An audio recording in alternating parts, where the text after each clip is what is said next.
Shalom, shalom. Welcome to Supporting Yah's Cornerstone. My name is Heshra Ah, and that name means moved by Yah. So in today's video, I'm going to talk about competing and comparing yourself to other women. Competing and comparing yourself to other women. Because a lot of times that can hinder our walk as women with Yah. It can hinder us in a lot of ways with our change. And so I want to talk about that today. Over the years, and I've been living this way since I was 23 years old, and in no way am I perfect or anything like that. I'm still on my walk with the Creator and in the midst of my growing too. But one thing I've tried to do over the years is not compare myself or get into the spirit of competition with other women. That's one thing I've tried to do.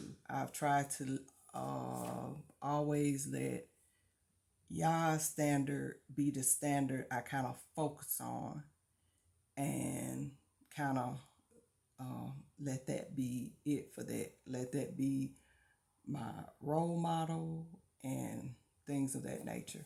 Then that doesn't mean that I haven't met women who had talents or characteristics that I myself would have liked to grown in or have.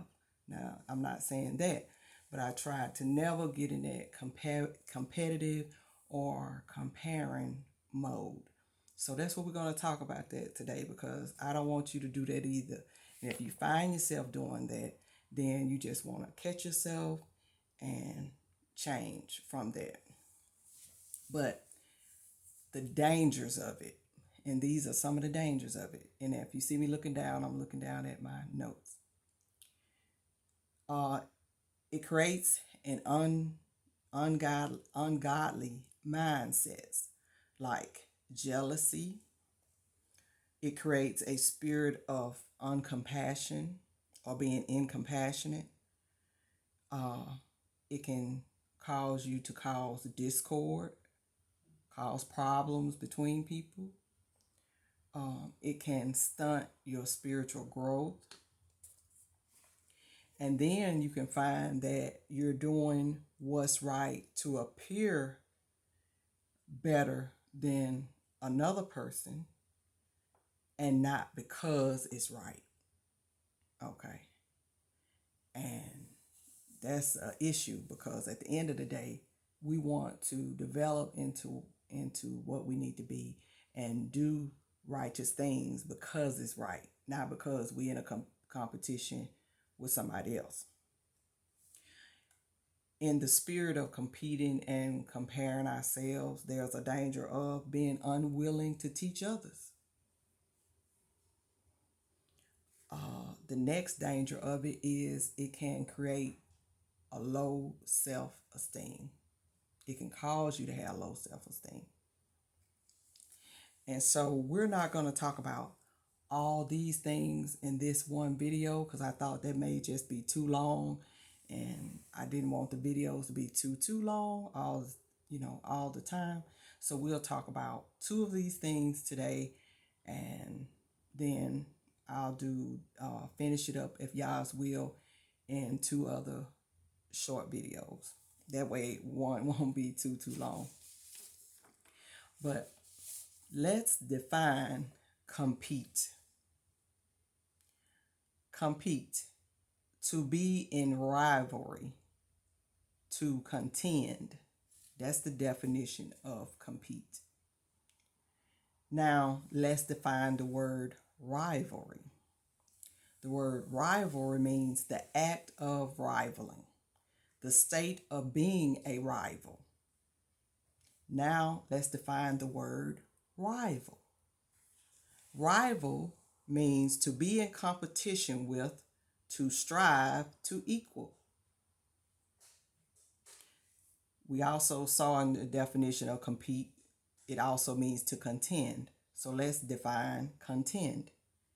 Contend means to fight or argue. Some of the synonyms for compete are strive, struggle, oppose.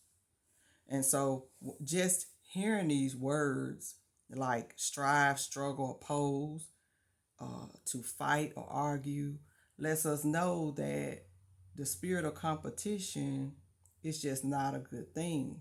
Now, we're not talking about when you're playing a friendly game of chess or, a friendly game of badminton or something like that. We're talking about when you're competing in life with people, when you're competing spiritually with people in a way that leads to unrighteousness. And so we know that these are things we don't want to unrighteously be striving within the sisterhood, within amongst ourselves or amongst other women. We don't want to be, as Hebrew Israelite women seeking Yahweh, to be in a spirit of striving or struggling with each other, or even with brothers. We don't want to be in that spirit. So let's define compare. Compare means to examine the character or qualities of, especially in order to discover resemblances or differences. And so there's a way that you can compare yourself to other people or just other women that can be damaging to you. Okay. Especially when you're comparing in a way to, I'm better than or I'm less than because, instead of looking at things in a way to improve them or to improve yourself. So we're speaking of comparing in a way that does not lead to righteous thinking or righteous character. Thoughts and behaviors related to competing and comparing never bring about righteous results.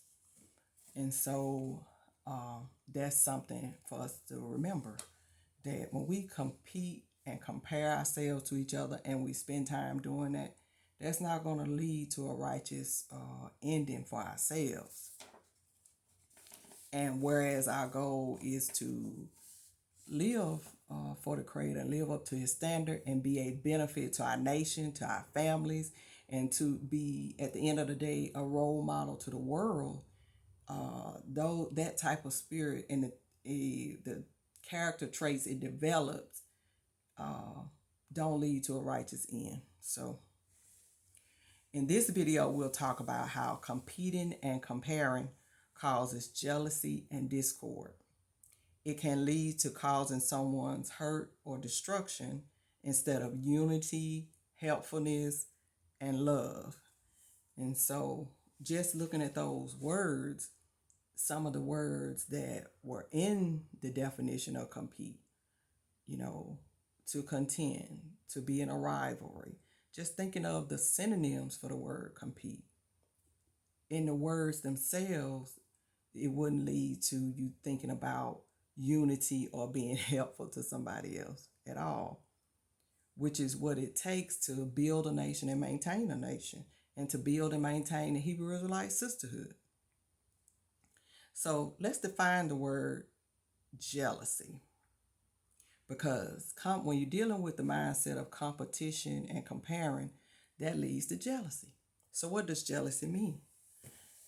Jealousy means to be resentful or bitter in rivalry. So there's that word again, rivalry.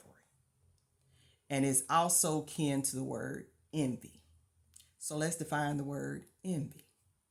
A feeling of discontented or resentful longing aroused by someone else's possessions, qualities, or luck. That means you start to desire what somebody else has, whether it's some of their character qualities or some of their actual physical possessions. And so that was the definition of envy. And so jealousy and envy is what can come out of when you have a mindset of competing and comparing yourself to other people or to other women or even to men. Because that's kind of what the feminist movement does, put us in a competitive mode with our men. when that's not, and when you're in a competitive mode, you're not in a helpful mode or a loving mode towards your sister or your brother, you know. And so that's not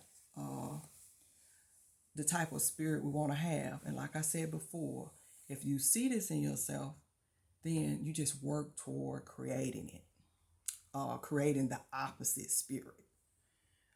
We're going to look for a minute at a few scriptures. The first one is Proverbs 14 and 30.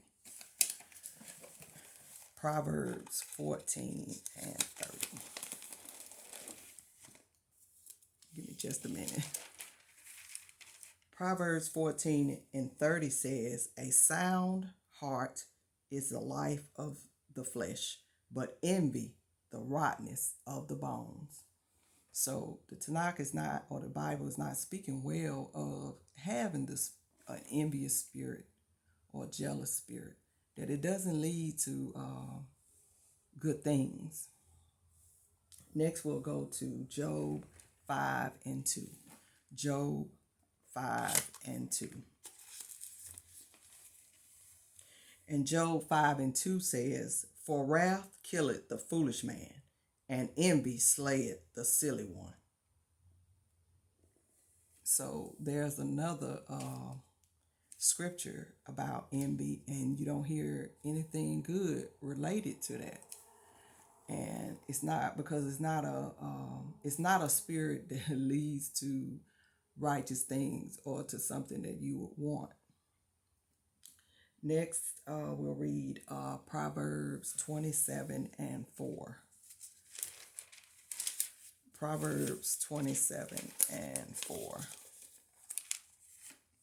And Proverbs 27 and 4 says, wrath is cruel and anger is outrageous, but who is able to stand before envy?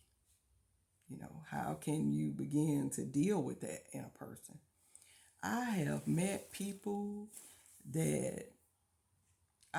women sometimes that, and not saying men don't have these issues, but this is a channel for women and for sisters, for Hebrew Israelites, so that's why I'm dealing with that here. But I've met people who have had this spirit, and they didn't even know the person, but were automatically angry, just angry with them, because you could sense that they had things that they didn't, and it brought on a spirit of anger. But in your natural right mind, why would you automatically be angry with somebody you just met? You don't have any experience with them, so there's no way they could have done anything to you at all, other than it's something in how they look that make you feel inadequate, or something that they have that you want. Okay, and I'm just using that for an example of what it brings out of a person when you have that type of spirit. It don't bring a spirit of love or welcoming or understanding. It brings about a spirit of anger and strife. And so, not good at all to hold a spirit of jealousy and anger. So, and also that leads to the point of that type of spirit can cause discord. Discord meaning causing you to cause problems between people, even if it's just between you and them, or you, them, and other people, can stem from that. And that's not good either, because that discord is not unity. It's separation, unrighteous separation. But let's see what the Bible or the scripture says about that, about discord. How does the Creator feel about that? Proverbs 6 and 16 through 19. Proverbs 6, 16 through 19. And it says, these 6 things doeth Yah hate, yea, 7 are an abomination unto him: a proud look, a lying tongue, and hands that shed innocent blood, and heart that deviseth wicked imaginations. You know, that means you sitting there thinking of wicked things or things that you shouldn't.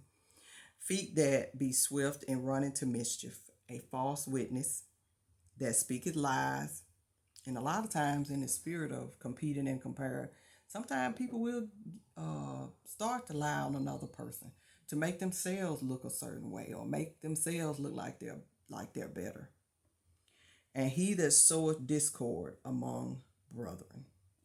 So these are things that the Tanakh tell us that the Creator hate, because when you cause discord between people for whatever reason that you're doing it, and it's that in an unrighteous way, then that's not good. And so competing and comparing yourself to other people or to other women can lead to that. Okay. And so we don't want to have that spirit with each other within the Hebrew Israelite sisterhood, and we don't want to have that spirit with our brothers either. Okay. Of comparing and competing with each other. Excuse me. When I'm reaching down, I'm looking at my notes. So as I said before already, I think the thoughts that come with competing and comparing don't lead to good self-esteem. It don't lead to having a high self-esteem or a righteous character, and it does not lead to unity either. If you sense this in yourself, reflect on Yah's word and correct your thoughts. Because sometimes we have low self-esteem. And sometimes when you have low self-esteem, you will compare yourself to someone else. And then in a way that's not good. And sometimes we are competitive sometimes. Or we get into that spirit sometimes. And so that's just is what it is. And it's different reasons that we have these issues sometimes, or it might just be a part of our personality. But when you see that in yourself, then you just begin to correct it by putting the right thinking there.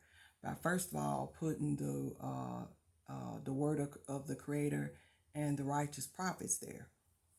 So we're going to go to Proverbs 3 and 29 through 30. Proverbs 3 and 29 through 30. And it says, devise not evil against thy neighbor, seeing that he dwelleth securely by thee. Devise not evil against thy neighbor, seeing he dwelleth securely by thee. Strive not with a man without cause, if he have done thee no harm. So what does that mean? You have to tell yourself when you having these feelings and you comparing yourself or competing with another sister and you start to get angry, and really when you narrow it down, it's for no righteous reason. And then you feel yourself about to get in an argument with him or her. You feel yourself about to, do something you shouldn't, because that's eventually what those thoughts lead to. Then you need to tell yourself this person hadn't done anything to me. In some cases, they don't even know me. So why am I even getting angry with them? Where is that coming from? Next, we're going to go to Proverbs 24 and 28. Proverbs 24 and 28. Excuse me as I turn my pages.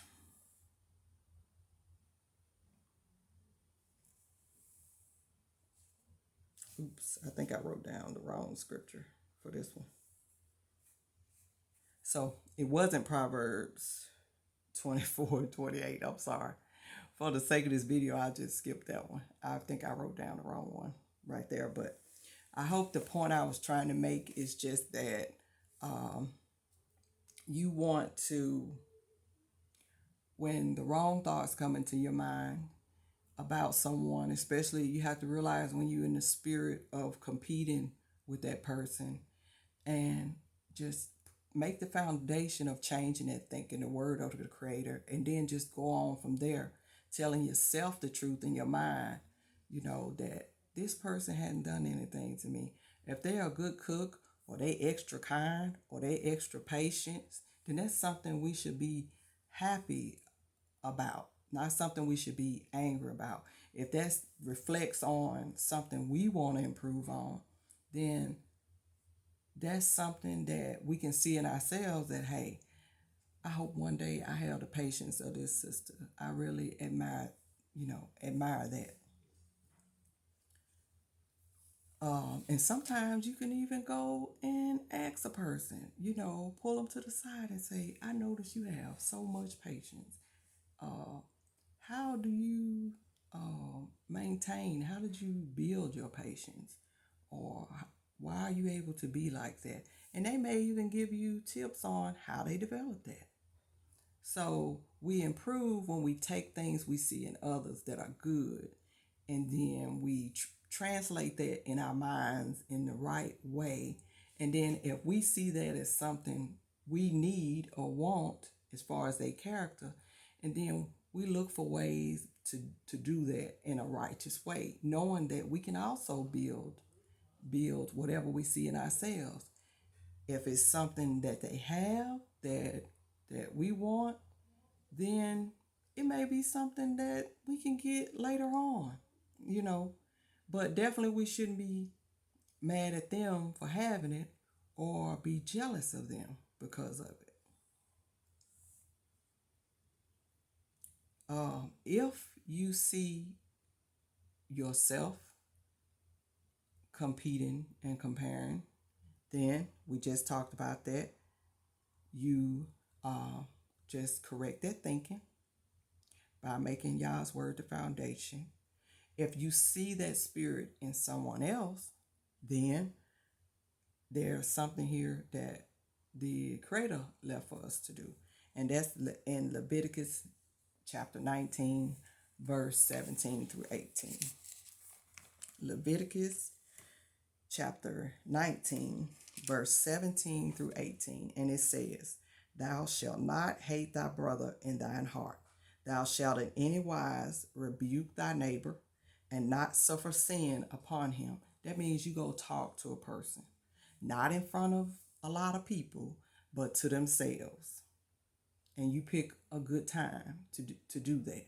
I wouldn't wait too long to do it sometimes, but when time is convenient and there's an open door, you talk to them about it. Thou shalt not avenge nor bear any grudge against the children of thy people, but thou shalt love thy neighbor as thyself. I am Yah. And so that's what you do if you see that spirit in another sister, is you take them to the side and talk to them about it. Not amongst a lot of other people. And then you would pray for them about that they would be able to change that.